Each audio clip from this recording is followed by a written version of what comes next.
आपण गणेश क्रिया बघतोय. काय बघतोय? गणेश क्रिया. एरंडेल तेल किंवा तूप या डाव्या हाताच्या बाजूला नाही तर त्याला लावायचं, तेवढं त्याला लावायचं शौचाला जाण्याच्या पूर्वी. आणि ज्यांना शौचाला पटकन जावं लागतं त्यांनी जाऊन एवढी नंतर करू शकता. कळलं?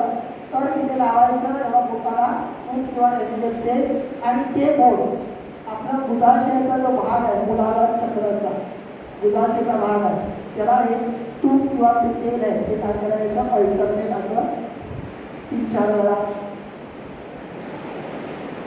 असं फिरवायचं. म्हणजे कळत म्हणजे तूप आहे ते एरंडेल तेल आहे, ते काय झालं आपल्या बुधाशयाच्या अंशला काय झालं, लागलं. त्यानंतर ते लावल्याच्या नंतर लगेच काय करायचं, अश्विनी मुद्रा करायची.